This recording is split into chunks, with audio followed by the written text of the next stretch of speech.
Hi, Arun ജോഷിയാണ്. നമ്മൾ ഇതുവരെ പഠിച്ചുകൊണ്ട് വന്ന സോഫ്റ്റ്വെയർ എല്ലാം കുറച്ച് ഒരു സൈഡിലേക്ക് മാറ്റി വയ്ക്കാം. ഒരു 2-3 ക്ലാസ്സിലത്തേക്ക് സൈഡിലോട്ടൊന്ന് മാറ്റി വയ്ക്കാം.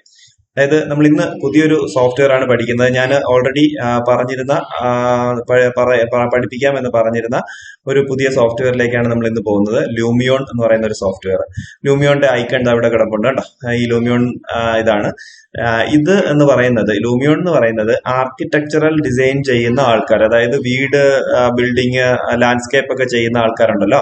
അപ്പൊ അവർക്കാണ് ഇത് കൂടുതലായിട്ട് ഉപയോഗപ്പെടുന്നത്. അത് അവർ 3D മാക്സിലൊക്കെ റെൻഡർ ചെയ്യുന്നതിന് പകരം നമുക്ക് അവർ 3D മാക്സിനകത്ത് ചെയ്തിരിക്കുന്ന അല്ലെങ്കിൽ സ്കെച്ചപ്പിനകത്ത് ചെയ്തിരിക്കുന്ന ഓട്ടോ കാഡിനകത്ത് ചെയ്തിരിക്കുന്ന ബിൽഡിങ്ങുകളെ നമുക്ക് എന്ത് ചെയ്യാം, ഇതിനകത്തേക്ക് ഇമ്പോർട്ട് ചെയ്തതിന് ശേഷം, ലൂമിയോണിനകത്ത് ഇമ്പോർട്ട് ചെയ്തതിന് ശേഷം ലൂമിയോണിനകത്ത് ഒരു വിർച്വൽ ബാക്ക്ഗ്രൗണ്ട് ക്രിയേറ്റ് ചെയ്ത് നമുക്കത് മൂവി ആക്കി മാറ്റാൻ പറ്റും. അതായത് ഒരു റിയൽ ബാക്ക്ഗ്രൗണ്ട് നമ്മൾ എങ്ങനെയാണ് ഒരു സൈറ്റിൽ പോയി നിന്ന് കാണുന്നത്, ആ രീതിയിലുള്ള റിയലിസ്റ്റിക് ആയിട്ടുള്ള ടെക്സ്ചർ ഒക്കെ കൊടുത്ത് നമുക്ക് കിഡിലുമായിട്ട് അത് ഔട്ട് ഇറക്കാൻ പറ്റും, അല്ലെങ്കിൽ ആ ക്ലയന്റിനെ കാണിച്ചു കൊടുക്കാൻ പറ്റും. ക്ലയന്റിന് അത് അട്രാക്റ്റീവ് ആവുന്ന രീതിയിൽ നമുക്കത് കാണിച്ച് ഫലിപ്പിക്കാൻ പറ്റും എന്നുള്ളതാണ്. അപ്പോൾ ലൂമിയോൺ എന്ന് പറയുന്ന സാധനം ഒരു റിയൽ ടൈം റെൻഡറിങ് സോഫ്റ്റ്വെയർ ആയതുകൊണ്ട് തന്നെ, റിയൽ ടൈം റെൻഡറിങ് സോഫ്റ്റ്വെയർ എന്ന് പറഞ്ഞു കഴിഞ്ഞാൽ അതിന്റെ സീനിൽ കാണുമ്പോൾ, നമ്മൾ ലൂമിയോൺ ഓപ്പൺ ചെയ്ത് അതിനകത്ത് വർക്ക് ചെയ്ത് ഒരു സാധനം കാണുമ്പോൾ തന്നെ അതിന്റെ ആ സ്ക്രീനിൽ തന്നെ ക്വാളിറ്റി എന്ന് പറയുന്നത് ഒറിജിനൽ നമ്മൾ കാണുന്നത് പോലെ ആയിരിക്കും. അല്ലെങ്കിൽ നമ്മളിപ്പോൾ വേറെ ഏതെങ്കിലും സോഫ്റ്റ്വെയറിലാണെന്നുണ്ടെങ്കിൽ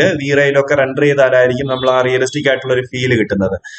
ഇതിനകത്ത് അങ്ങനെയല്ല. ഇതിനകത്ത് നമ്മൾ റിയൽ ടൈം നമ്മൾ ചെയ്തുകൊണ്ടിരിക്കുമ്പോൾ തന്നെ ആ സീനിനകത്ത് ഭയങ്കര റിയലിസ്റ്റിക് ആയിട്ട് തന്നെ നമുക്ക് കാര്യങ്ങൾ കാണാൻ പറ്റും എന്നുള്ളതാണ്. അപ്പോൾ റിയലിസ്റ്റിക് റെൻഡറിങ് സോഫ്റ്റ്വെയർ ആയതുകൊണ്ട് തന്നെ ഈ ലൂമിയോൺ എന്ന് പറയുന്നത് അത്യാവശ്യം ഹെവിയാണ്. അതായത് സാധാരണ സിസ്റ്റം ലോ കോൺഫിഗറേഷൻ സിസ്റ്റത്തിൽ ഓടാൻ കുറച്ചൊരു മടി കാണിക്കുന്ന ഒരു സോഫ്റ്റ്വെയർ ആണ്. അപ്പോൾ ഈ ലൂമിയോൺ നമുക്ക് ഓപ്പൺ ചെയ്യുമ്പോഴത്തേക്ക്, ഞാനിപ്പോൾ ഇവിടെ ഡബിൾ ക്ലിക്ക് കൊടുത്ത് ഓപ്പൺ ചെയ്തു. ലൂമിയോൺ വേർഷൻ 11.5 ആണ് ഞാൻ ഇൻസ്റ്റാൾ ചെയ്തിരിക്കുന്നത്. നമുക്കത് ഓപ്പൺ ചെയ്യുമ്പോഴത്തേക്ക് കുറച്ച് ഒരു ഡിലേ ഉണ്ടാവും. സിസ്റ്റത്തിന്റെ കോൺഫിഗറേഷൻ എങ്ങനെയാണെന്നുള്ളതിനനുസരിച്ച് ചെറിയൊരു ഓപ്പൺ ആയി വരാൻ ഒരു ഡിലേ നമുക്ക് അത് കാണാൻ പറ്റും, ഡിലേ കാണിക്കുന്നതായിട്ട് കാണാൻ പറ്റും. ഇത് ഭയങ്കര ബുദ്ധിമുട്ടുള്ള ഒരു സോഫ്റ്റ്വെയർ ഒന്നുമല്ല. ഭയങ്കര യൂസർ ഫ്രണ്ട്ലി ആയിട്ടുള്ള ഒരു ഗെയിം, പുതിയൊരു ഗെയിം നമ്മുടെ കയ്യിൽ കിട്ടി അത് ഓപ്പൺ ചെയ്യുമ്പോഴത്തേക്ക് അത് എങ്ങനെയാണോ നമുക്ക് മനസ്സിലാക്കാൻ പറ്റുക, അതുപോലെ തന്നെ നമുക്ക് ഇതിനകത്ത് ലൂമിയോണിനകത്ത് വളരെ ചുരുക്കം കുറച്ച് കാര്യങ്ങൾ പഠിക്കുമ്പോഴത്തേക്ക് തന്നെ നമുക്ക് അതിന്റെ ലൂമിയോണിന്റെ മുക്കും മൂലയും നമുക്ക് അറിയാൻ പറ്റും എന്നുള്ള അതാണ് ഈ ഒരു ലൂമിയോൺ എന്ന് പറയുന്ന സോഫ്റ്റ്വെയറിന്റെ ഒരു പ്രത്യേകത. അത്ര യൂസർ ഫ്രണ്ട്ലി ആയിട്ടുള്ള ഒരു സാധനമാണ്. ഓക്കെ, ഞാനിപ്പോ എന്റെ സിസ്റ്റത്തിന്റെ കോൺഫിഗറേഷൻ ഞാൻ ഓരോ ക്ലാസ്സിൽ റിപ്പീറ്റ് ചെയ്യുന്നതാണ്. i5 ആണ്, 11th Gen i5 Windows 11 OS ആണ് കിടക്കുന്നത്. അതിനകത്ത് 4GB GTX 1650 ഗ്രാഫിക്സ് കിടപ്പുണ്ട്. പിന്നെ അതിനകത്തൊരു 16GB റാം കിടപ്പുണ്ട്. അപ്പൊ ഇത്രയും കാര്യങ്ങളൊക്കെ അതിനകത്തുണ്ട്. പിന്നെ ഹാർഡ് ഡിസ്ക് സ്പേസ് നമ്മുടെ പെർഫോമൻസിന് ബാധകമല്ലല്ലോ, അപ്പൊ അതുകൊണ്ട് അത് പറഞ്ഞിട്ട് കാര്യമില്ല.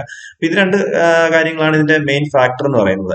i5 1 processor, 2 Ram, 3 graphics. അപ്പൊ ഇതെന്താണെന്നുള്ളതാണ് ഞാനിപ്പോ പറഞ്ഞത്. ഞാൻ ഇത് ഓപ്പൺ ചെയ്യുന്ന സമയത്ത് തന്നെ ഇങ്ങനെ ഒരു വാർണിംഗ് വരുന്നുണ്ട്. ഞാനിത് ജസ്റ്റ് നോ കൊടുത്ത് വിടുവാണ്. നോ കൊടുത്ത് വിടുമ്പോഴത്തേക്ക് ഇങ്ങനെ ഒരു ഇന്റർഫേസ് ആയിരിക്കും വരുന്നത്. ഇതിനകത്ത് create new examples, bench mark, load, ഇങ്ങനെ സേവ്സ് എന്ന് പറഞ്ഞിട്ട് 2 ഹൈഡ് ആയി കിടപ്പുണ്ട്. അത് നമ്മൾ ഓരോ വർക്ക് ചെയ്ത് അത് സേവ് ചെയ്യുന്ന സമയത്തായിരിക്കും അത് എനേബിൾ ആയി വരിക. അപ്പോൾ ഇത്രയും കാര്യങ്ങളാണ് ഇതിനകത്ത് വന്നിരിക്കുന്നത്. അപ്പോൾ ഇതിൽ ഈ ബെഞ്ച് മാർക്ക് എന്താണെന്നുള്ളത് ഞാൻ പറഞ്ഞുതരാം. ബെഞ്ച് മാർക്ക് നമ്മൾ ക്ലിക്ക് ചെയ്യുമ്പോഴത്തേക്ക് നമ്മുടെ സിസ്റ്റത്തിന്റെ കോൺഫിഗറേഷൻ അനുസരിച്ച് ഈ സോഫ്റ്റ്വെയർ എങ്ങനെയാണ് നമ്മളുമായിട്ട് റിയാക്ട് ചെയ്യുന്നത് എന്നുള്ളതാണ് കാണിക്കുന്നത്. അതായത് ഗ്രാഫിക്സ് കാർഡിന്റെ ഇതാ കാണിച്ചിരിക്കുന്നത്. ഞാൻ പറഞ്ഞു NVIDIA GeForceന്റെ GTX 1650 എന്റെ ഗ്രാഫിക്സ് കാർഡ് എന്ന് പറഞ്ഞായിരുന്നു. അതിന്റെ പെർഫോമൻസ് എന്ന് പറയുന്നത് മിനിമം ലെവലിൽ നിന്നും താഴെയാണ് കേട്ടോ. അതായത് മിനിമം ലെവലിലേക്ക് എത്തിപ്പെടാൻ ഇനി ഒരു 3/4 ഭാഗം കൂടെ ഫില്ല് ആയാലേ വരുള്ളൂ. അപ്പോൾ എന്റേത് ഈ ഒരു സോഫ്റ്റ്വെയറിനെ സംബന്ധിച്ചിടത്തോളം എന്റേത് ബേസിക് എന്താണ്, ഗ്രാഫിക്സ് കാർഡാണ്. ക്ലിയർ ആയില്ലേ? ഇനി ഗ്രാഫിക്സ് മെമ്മറി എന്ന് പറയുന്നത് 4GB ആണ്. ആ 4GB ഒരു മിനിമം ലെവലിനെ മീറ്റ് ചെയ്യുന്നുണ്ട്, മിനിമം കോൺഫിഗറേഷനെ അത് മീറ്റ് ചെയ്യുന്നുണ്ട്. പിന്നെ വരുന്നത് പ്രോസസറാണ്. പ്രോസസർ 11th Gen ആണ്. 11th Gen i5 പ്രോസസറാണ് കിടക്കുന്നത്. ആ പ്രോസസർ എന്ന് പറയുന്നതും 2 ലോ ആണ് ഇതിന്. പക്ഷെ നമുക്ക് ഇതിനകത്ത് വർക്ക് ആവും കേട്ടോ. ഞാൻ അത് എങ്ങനെയാണെന്നുള്ളത് പറഞ്ഞുതരാം. എങ്ങനെ നമുക്ക് കുറച്ച് അത്യാവശ്യം ലോ കോൺഫിഗറേഷൻ ഉള്ള സിസ്റ്റത്തിലും ഇത് എങ്ങനെ വർക്ക് ചെയ്യിപ്പിക്കാം എന്നുള്ളതിനെ കുറിച്ച് ഞാൻ പറഞ്ഞുതരാം കേട്ടോ. അപ്പൊ ഇതിനകത്ത് സിസ്റ്റം മെമ്മറി എന്ന് പറയുന്നത് 16GB, അത് ഓക്കെയാണ്. മിനിമം ഒരു കോൺഫിഗറേഷൻ അത് മീറ്റ് ചെയ്യുന്നുണ്ട്. അപ്പോൾ ഇത് ഓക്കെയാണ്. ഇത് ചെക്ക് ചെയ്യാം. ബെഞ്ച് മാർക്ക് നിങ്ങൾക്ക് ഓരോരുത്തർക്ക് സിസ്റ്റത്തിൽ വന്ന് ചെക്ക് ചെയ്യാം. ഇവിടെ ബാക്ക് കൊടുത്തു കഴിഞ്ഞാൽ തിരിച്ച് ബാക്കിലേക്ക് പോകും. പിന്നെ ഇവിടെ ക്രിയേറ്റ് ന്യൂ എക്സാമ്പിൾസ് എന്ന് പറഞ്ഞൊരു സാധനമുണ്ട്. അത് ആദ്യം പറഞ്ഞിട്ട് ക്രിയേറ്റിലോട്ട് പോവാം. എക്സാമ്പിൾസ് എന്ന് പറഞ്ഞൊരു സാധനമുണ്ട്. ഇതിനകത്ത് കുറച്ച് മോഡൽസ്, ഇത് ഇപ്പൊ നമ്മൾ ക്ലിക്ക് ചെയ്ത് കഴിഞ്ഞാൽ ഈ ഒരു ബാക്ക്ഗ്രൗണ്ടോട് കൂടി ഈ സാധനം ഇതിനകത്ത് ഓപ്പൺ ആയി വരും. ഓക്കെ, എക്സാമ്പിൾസ് കിടപ്പുണ്ട് കുറച്ച് നമുക്ക് ഓപ്പൺ ചെയ്ത് നോക്കാൻ വേണ്ടിയിട്ട്, അത് എക്സ്പ്ലോർ ചെയ്ത് നോക്കാൻ വേണ്ടിയിട്ട്. ക്രിയേറ്റ് ന്യൂ ലോഡ് എന്ന് പറഞ്ഞു കഴിഞ്ഞാൽ നമ്മൾ പ്രീവിയസ്ലി ചെയ്തിരിക്കുന്ന വർക്ക്, ഏറ്റവും ലാസ്റ്റ് ചെയ്തിരിക്കുന്ന വർക്ക് ഓപ്പൺ ചെയ്യാൻ വേണ്ടിയിട്ട്, തിരിച്ച് നമുക്ക് ഇതിനകത്തേക്ക് ഓപ്പൺ ചെയ്യാൻ വേണ്ടിയിട്ട് പോയി ഫോൾഡർ തപ്പേണ്ട കാര്യമില്ല. ഇതിനകത്ത് പ്രീ ലോഡ് ചെയ്ത് കാണിച്ചിരിക്കും. അപ്പൊ അത് ഏത് പ്രോജക്റ്റാണ് നമുക്ക് വേണ്ടുന്നത്. ഞാനിത് ആദ്യം ചെയ്തൊരു പ്രോജക്റ്റ്, ഇത് പിന്നീട് ലാസ്റ്റ് ചെയ്തൊരു പ്രോജക്റ്റ് ആണ്. അപ്പൊ ഈ പ്രോജക്റ്റ് ഓപ്പൺ ചെയ്യണമെന്നുണ്ടെന്നുണ്ടെങ്കിൽ ജസ്റ്റ് അതിനകത്ത് ക്ലിക്ക് ചെയ്ത് കഴിഞ്ഞാൽ ആ പ്രോജക്റ്റ് ഓപ്പൺ ആയി വരും. ക്ലിയർ ആയല്ലോ? അപ്പോൾ അതാണ് ലോഡ് പ്രോജക്റ്റിനകത്ത് വരുന്നത്. പിന്നെ ക്രിയേറ്റ് ന്യൂവിനകത്ത് വരുമ്പോഴത്തേക്ക് ഇതിനകത്ത് കുറച്ച് ടെറൈൻസ് അവര് തന്നിട്ടുണ്ട്. അതായത് പ്ലെയിൻ ടെറൈൻ എന്ന് പറഞ്ഞൊരു ആകാശവും ഒരു പുൽത്തകിടിയും ഉള്ള ഒരു പ്ലെയിൻ ടെറൈൻ ഉണ്ട്, പ്ലെയിൻ എൻവയോൺമെന്റ് എന്ന് പറഞ്ഞിട്ട്. അത് കഴിഞ്ഞ് ഒരു ബീച്ച് എൻവയോൺമെന്റ് ഉണ്ട്. ഇവിടെ ഒരു മൗണ്ടൻ റേഞ്ച് എന്ന് പറഞ്ഞിട്ട് ഒരു എൻവയോൺമെന്റ്, കുറച്ച് ബാക്ക്ഗ്രൗണ്ടിലായിട്ട് മൗണ്ടൻ ഒക്കെ കാണാം. നമുക്ക് പലതരത്തിലുള്ള നമ്മുടെ വീടിരിക്കുന്ന ലൊക്കേഷൻ നോക്കിക്കഴിഞ്ഞാൽ പലതരത്തിലുള്ള ടെറൈനാണ്. നമ്മുടെ വീടിന്റെ ബാക്ക്ഗ്രൗണ്ടിൽ ഫ്രണ്ടിലേക്ക് വന്ന് നോക്കിക്കഴിഞ്ഞാൽ അതിന്റെ ബാക്ക്ഗ്രൗണ്ട് എന്ന് പറയുന്നത് ചിലപ്പോൾ ഒരുപാട് മരങ്ങൾ തിങ്ങി നിൽക്കുന്ന ടെറൈൻ ആയിരിക്കും. എങ്കിൽ നമുക്ക് ഫോറസ്റ്റ് എൻവയോൺമെന്റ് യൂസ് ചെയ്യാം. ഇനി അതല്ല, കുറച്ച് മലകളൊക്കെ ഉള്ള ടെറൈൻ ആണെന്നുണ്ടെങ്കിൽ മൗണ്ടൻ റേഞ്ച് യൂസ് ചെയ്യാം. ഇനി ബീച്ച് സൈഡിലുള്ള ഒരു എൻവയോൺമെന്റ്, കുറച്ച് സാൻഡി ആയിട്ടുള്ള ബാക്ക്ഗ്രൗണ്ട് ഒക്കെ ആണെന്നുണ്ടെന്നുണ്ടെങ്കിൽ ബീച്ച് എൻവയോൺമെന്റ് നമുക്ക് ഉപയോഗിക്കാം. പിന്നെ ട്രോപ്പിക്കൽ എൻവയോൺമെന്റ്, അങ്ങനെ കുറച്ച് സാധനങ്ങൾ ഇതിനകത്ത് കിടപ്പുണ്ട്, അർബൻ, വിന്റർ എന്നൊക്കെ പറഞ്ഞിട്ട്. അപ്പൊ ഇത് നമ്മൾ പ്ലെയിൻ എൻവയോൺമെന്റ്, എപ്പോഴും നമ്മൾ പ്ലെയിൻ എൻവയോൺമെന്റ് ക്രിയേറ്റ് ചെയ്യുന്നതായിരിക്കും നല്ലത്. കാരണം നമുക്ക് നമ്മുടെ ഇഷ്ടത്തിനനുസരിച്ച് മൗണ്ടനോ എന്ത് വേണമെന്നുണ്ടെങ്കിലും ഈ എൻവയോൺമെന്റിൽ സെറ്റ് ചെയ്തെടുക്കാം. ക്രിയേറ്റ് പ്ലെയിൻ എൻവയോൺമെന്റ് എന്ന് പറയുന്ന ആ ഓപ്ഷൻ ഓപ്പൺ ചെയ്യുന്ന സമയത്ത് അതിനകത്ത് സെറ്റ് ചെയ്തെടുക്കാൻ പറ്റും. ഇപ്പൊ ഇതിന് നമുക്ക് വേണമെന്നുണ്ടെങ്കിൽ ഈ ഒരു ബീച്ച് എൻവയോൺമെന്റ് എടുത്തിട്ട് വേണമെന്നുണ്ടെങ്കിൽ നമുക്ക് എന്തായിട്ട് മാറ്റാം, പുൽത്തകിടിയായിട്ട് മാറ്റാനും പറ്റും. മനസ്സിലായില്ലേ? അപ്പോൾ നമ്മൾ ക്രിയേറ്റ് പ്ലെയിൻ എൻവയോൺമെന്റ് എന്ന് പറയുന്ന സാധനമായിരിക്കും ഓപ്പൺ ചെയ്യാൻ പോകുന്നത്. അതിന് മുമ്പായിട്ട്, നമ്മൾ ഇത് ഓപ്പൺ ചെയ്യുന്നതിന് മുമ്പായിട്ട് ഇതിന്റെ വല സൈഡിലായിട്ട് ഇതിന്റെ സെറ്റിംഗ്സ് എന്ന് പറഞ്ഞൊരു സംഭവം കിടപ്പുണ്ട് കേട്ടോ. നമ്മൾ മൊബൈലൊക്കെ യൂസ് ചെയ്യുമ്പോഴത്തേക്ക് അതിനകത്ത് സെറ്റിംഗ്സ് വരില്ല, ഒരു പൽചക്രത്തിന്റെ അടയാളം. അതുപോലെ ഇതിനകത്ത് സെറ്റിംഗ്സ് എന്ന് പറഞ്ഞ് കിടപ്പുണ്ട്. ആ സെറ്റിംഗ്സ് ക്ലിക്ക് ചെയ്യുക. സെറ്റിംഗ്സ് ക്ലിക്ക് ചെയ്യുന്ന സമയത്ത് അതിനകത്ത് ഇത് ഇമ്പോർട്ടന്റ് ആണ്. ഞാനിപ്പോ ഈ പറഞ്ഞുകൊണ്ടിരിക്കുന്ന കാര്യം ഇമ്പോർട്ടന്റ് ആണ്. നമ്മുടെ സിസ്റ്റം കുറച്ച് ലോ എൻഡ് സിസ്റ്റം ആണെന്നുണ്ടെങ്കിൽ, നമ്മുടെ മിനിമം റിക്വയർമെന്റ്സിനെ മീറ്റ് ചെയ്യാത്ത ഒരു സിസ്റ്റം ആണെന്നുണ്ടെന്നുണ്ടെങ്കിൽ അതിന് ഈ എഡിറ്റർ ക്വാളിറ്റി എന്ന് പറയുന്നത് 4 സ്റ്റാർ ആണ് കിടക്കുന്നത്. നമുക്ക് 5 സ്റ്റാർ വേണമെന്നുണ്ടെങ്കിൽ ആക്കാം. ഇതിന്റെ ഷോർട്ട് കീ എന്ന് പറയുന്നത് F1, F2, F3, F4 ആണ്. അപ്പൊ 4 സ്റ്റാർ നമുക്ക് എനേബിൾ ചെയ്തിരുന്നുണ്ടെങ്കിൽ F4 കൊടുത്തു കഴിഞ്ഞ് കഴിഞ്ഞാൽ സൂപ്പർ ഫൈൻ ക്വാളിറ്റിയിൽ, അതായത് ഭയങ്കര എക്സ്ട്രീം ക്വാളിറ്റിയിൽ ഈ സാധനം കിട്ടും. പിന്നെ ഹൈ ക്വാളിറ്റിയിൽ ഇട്ട് കഴിഞ്ഞു കഴിഞ്ഞാൽ ഒരു മീഡിയത്തിന് മുകളിലുള്ള ഒരു ക്വാളിറ്റി നമുക്ക് കിട്ടും. ഒരു മീഡിയം ക്വാളിറ്റി എന്ന് പറഞ്ഞാൽ രണ്ടാമത്തെ സ്റ്റാർ ഇട്ട് കഴിഞ്ഞാൽ മീഡിയം ക്വാളിറ്റി. നമ്മൾ ഈ ഓരോ സ്റ്റാർ കുറച്ച് വരുന്നതിനനുസരിച്ച് നമ്മുടെ ഈ സോഫ്റ്റ്വെയറിന്റെ നമ്മുടെ സിസ്റ്റമായിട്ടുള്ള സോഫ്റ്റ്വെയറിന്റെ കണക്ഷൻ കൂടി വരും. അതായത് സോഫ്റ്റ്വെയർ കൂടുതൽ ഫ്ലുവന്റ് ആയിട്ട് വർക്ക് ആവാൻ തുടങ്ങും. മനസ്സിലായില്ലേ? നമ്മുടെ ക്വാളിറ്റി, നമ്മുടെ സിസ്റ്റത്തിന്റെ കോൺഫിഗറേഷൻ കുറവാണെന്നുണ്ടെങ്കിലും കൂടുതൽ സപ്പോർട്ട് ചെയ്യാൻ തുടങ്ങും. മനസ്സിലായില്ലേ? പിന്നെ എഡിറ്റേഴ്സ് റെസൊല്യൂഷൻ എന്ന് പറഞ്ഞൊരു സാധനമുണ്ട്. ഈ എഡിറ്റർ റെസൊല്യൂഷൻ കുറയ്ക്കുന്നതിനനുസരിച്ച് നമുക്ക് സിസ്റ്റത്തിന്റെ പെർഫോമൻസ് അല്ലെങ്കിൽ സോഫ്റ്റ്വെയറിന്റെ പെർഫോമൻസ് നമുക്ക് കൂട്ടിക്കൊണ്ടുവരാൻ പറ്റും. സിസ്റ്റത്തിന്റെ പെർഫോമൻസ് കൂടില്ല, ആ സിസ്റ്റത്തിന്റെ പെർഫോമൻസ് വെച്ചിട്ട് ആ സോഫ്റ്റ്വെയറിന്റെ സ്പീഡ് നമുക്ക് കൂട്ടിക്കൊണ്ടുവരാൻ പറ്റും. പക്ഷേ ക്വാളിറ്റിയിൽ കുറവുണ്ടാവും. മനസ്സിലായില്ലേ? പക്ഷെ ക്വാളിറ്റിയിൽ കുറവുണ്ടാവും എന്ന് പറഞ്ഞു കഴിഞ്ഞാൽ ഒരു പ്രശ്നമല്ല. നമ്മൾ വർക്ക് ചെയ്തതിന് ശേഷം, ക്വാളിറ്റി കുറച്ചിട്ട് വർക്ക് ചെയ്തതിന് ശേഷം നമ്മൾ ഔട്ട് എടുക്കുന്ന സമയത്ത് മാക്സിമം ക്വാളിറ്റിയിലായിരിക്കും ഔട്ട് വരുന്നത് കേട്ടോ. അപ്പൊ ആ ഔട്ട് വരുന്ന സമയത്ത് മാത്രമേ സിസ്റ്റം വലിക്കത്തുള്ളൂ. മനസ്സിലായില്ലേ? സിസ്റ്റം കുറച്ചൊന്ന് ഹാങ് ആവത്തുള്ളൂ. നമ്മൾ വർക്ക് ചെയ്യുന്ന സമയത്ത് കൂളായിട്ട് വർക്ക് ചെയ്ത് പോകാൻ പറ്റും എന്നുള്ളതാണ്. അപ്പൊ ഇതിനകത്ത് ഹൈ ക്വാളിറ്റി ട്രീസ് ഒന്ന് ഓൺ ചെയ്തിടുക. അത് കുറയ്ക്കാൻ നിൽക്കേണ്ട, അത് ടിക്ക് ചെയ്ത് ഓൺ ചെയ്തിടുക. ഇതിനകത്ത് ട്രീസ്, പ്ലാന്റ്സ് ഒക്കെ വയ്ക്കുന്ന സമയത്ത് അതിന്റെ ഇലയുടെയൊക്കെ റെസൊല്യൂഷൻ ഭയങ്കരമായിട്ട് ഡ്രോപ്പ് ആയി പോകും. അപ്പൊ ഹൈ ക്വാളിറ്റി ട്രീ എന്ന് പറയുന്ന സാധനം ടിക്ക് ചെയ്ത് തന്നെ ഇട്ടേക്കുക.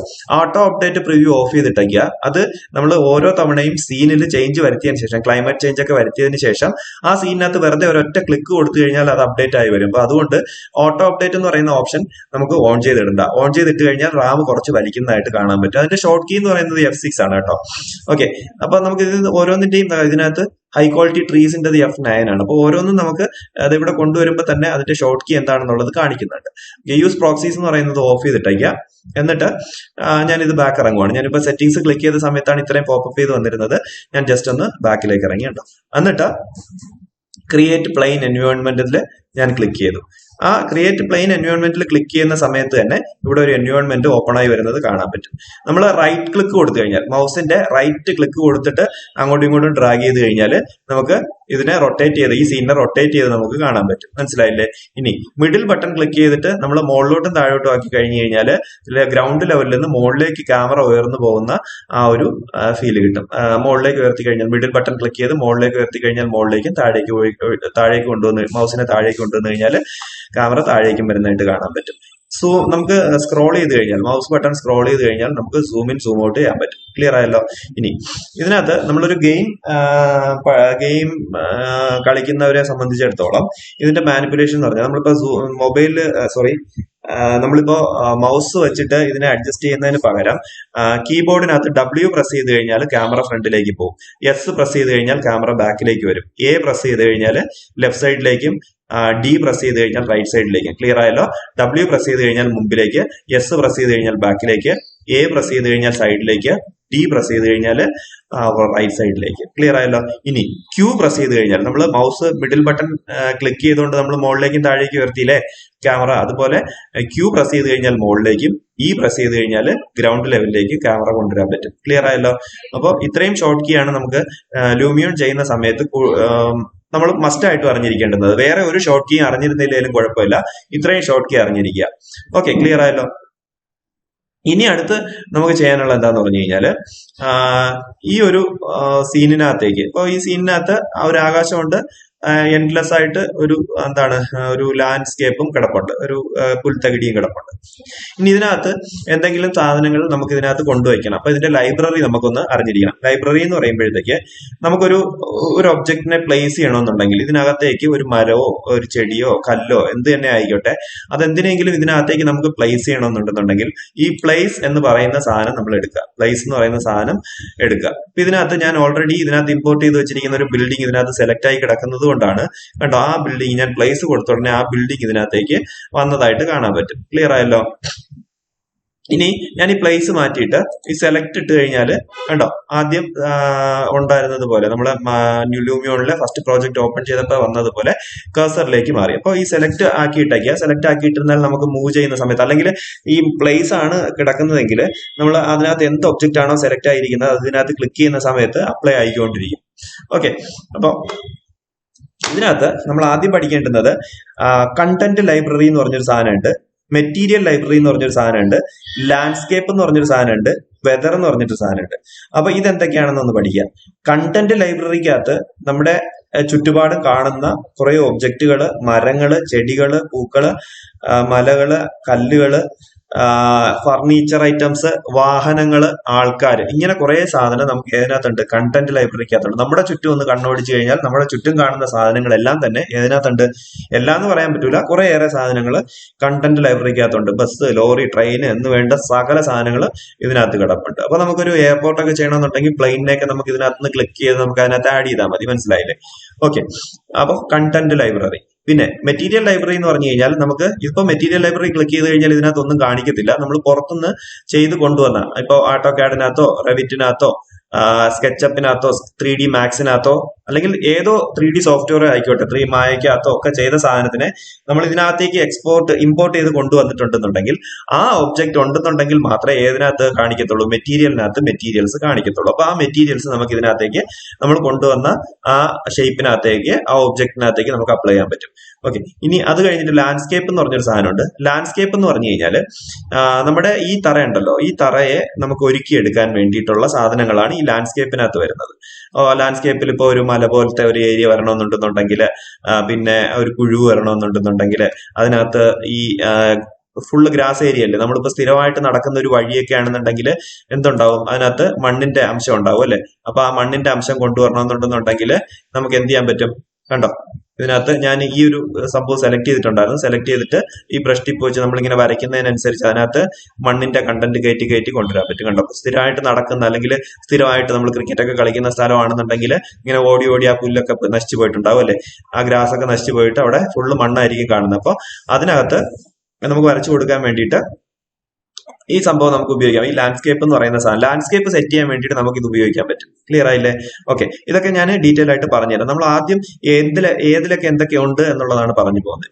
ഓക്കെ, ഇനി വെതറിലേക്ക് വന്നു കഴിഞ്ഞാൽ വെതറിന്റെ റിയൽ സ്കൈസ് എന്ന് പറഞ്ഞൊരു സാധനമുണ്ട്. റിയൽ സ്കൈസ് നമ്മൾ ടിക്ക് ചെയ്ത് കഴിഞ്ഞു കഴിഞ്ഞാൽ നമ്മുടെ ലോങ്ജിറ്റ്യൂഡ് ലാറ്റിറ്റ്യൂഡ് അനുസരിച്ച് നമ്മൾ നെറ്റുമായിട്ട് കണക്റ്റഡ് ആണെന്നുണ്ടെങ്കിൽ നമ്മൾ നിൽക്കുന്ന സ്ഥലം, ഇപ്പോൾ നമ്മൾ നിൽക്കുന്ന സ്ഥലം തിരുവനന്തപുരം അല്ലെങ്കിൽ പിന്നെ കർണാടകയിൽ ബാംഗ്ലൂരോ, അത് എവിടെയാണോ നമ്മൾ നിൽക്കുന്നത് അവിടുത്തെ കറണ്ട് കാലാവസ്ഥ എന്താണോ ആ കറണ്ട് കാലാവസ്ഥയ്ക്ക് അനുസരിച്ച് നമ്മുടെ സ്കൈ സെറ്റ് ചെയ്യും. ഇതിപ്പോ ഞാനൊരു രാത്രി സമയത്താണ് ഈ ഒരു റിയൽ സ്കൈസ് ഓൺ ചെയ്യുന്നതെങ്കിൽ നിറയെ നക്ഷത്രവും പിന്നെ എന്താണ് ചന്ദ്രനും ഒക്കെ ഉള്ള ഒരു ആകാശമായിരിക്കും നമുക്ക് കാണാൻ പറ്റുക. ക്ലിയർ ആയില്ലേ? അപ്പൊ റിയൽ സ്കൈസ് ഞാൻ ജസ്റ്റ് ഒന്ന് ഓഫ് ചെയ്തു. ഓഫ് ചെയ്തതിന് ശേഷം എനിക്ക് ഇതിനെ സ്കൈയെ അഡ്ജസ്റ്റ് ചെയ്യാൻ പറ്റും. ഇവിടെ ഈ സ്കൈയില് ഞാൻ ഇത് അഡ്ജസ്റ്റ് ചെയ്യുന്ന സമയത്ത് സണ്ണിന്റെ ഹൈറ്റ് കണ്ടോ, മേഘത്തിൽ ശ്രദ്ധിച്ചാൽ അറിയാം. ഞാൻ ഈ സണ്ണിനെ അഡ്ജസ്റ്റ് ചെയ്യുന്നതിനനുസരിച്ച് കണ്ടോ ആ സ്കൈയില് അല്ലെങ്കിൽ മേഘത്തില് എന്തുണ്ട്, ചെറിയ ഷെയ്ഡ് വ്യത്യാസം വരുന്നുണ്ട്. അതുപോലെ സണ്ണിന്റെ ഹൈറ്റ്, ആ ഹൈറ്റ് നമുക്ക് കുറയ്ക്കുന്നതിനനുസരിച്ച് രാവിലെയും രാത്രിയും ഒക്കെ ആക്കി എടുക്കാൻ പറ്റും. കണ്ടോ, സണ്ണ് താഴേക്ക് പോകുമ്പോൾ എന്താണ്, സമുദ്രനിരപ്പിൽ നിന്ന് താഴേക്ക് പോകുന്നു എന്നൊക്കെയല്ലേ നമ്മൾ പറയുന്നത്. അപ്പൊ അതുപോലെ താഴേക്ക് പോകുന്ന സമയത്ത് നൈറ്റും പിന്നെ എന്താണ് ഡേ ടൈമും നമുക്ക് ഉണ്ടാക്കിയെടുക്കാൻ പറ്റും. അപ്പോൾ ഈ രണ്ട് അഡ്ജസ്റ്റ് ചെയ്തിട്ട് ക്ലൈമറ്റിലെ നമ്മുടെ രാവിലെ മുതൽ വൈകിട്ട് വരെയുള്ള അല്ലെങ്കിൽ രാത്രി മുതൽ രാവിലെ വരെയുള്ള ഒക്കെ എന്താണ് ക്ലൈമറ്റ് കണ്ടീഷൻ നമുക്ക് ഇതിനകത്ത് സെറ്റ് ചെയ്തെടുക്കാൻ പറ്റും. സണ്ണിന്റെ ബ്രൈറ്റ്നസ് കൂട്ടാനും കുറയ്ക്കാനൊക്കെ നമുക്ക് ഇവിടെ പറ്റും. വിൻഡ് സ്പീഡ്, ഇതെല്ലാം നമുക്ക് ഓരോന്നായിട്ട് ഡീറ്റെയിൽ ആയിട്ട് പഠിക്കാം. ഓക്കെ, നമുക്ക് തിരിച്ച് കണ്ടന്റ് ലൈബ്രറിയിലേക്ക് വരാം. ഇനി നമുക്ക് കണ്ടന്റ് ലൈബ്രറിക്കകത്തുള്ള ഓരോ കാര്യങ്ങളായിട്ട് പഠിക്കണം. നമുക്ക് അതെന്താണെന്നുള്ളതിനെ കുറിച്ച് നോക്കാം.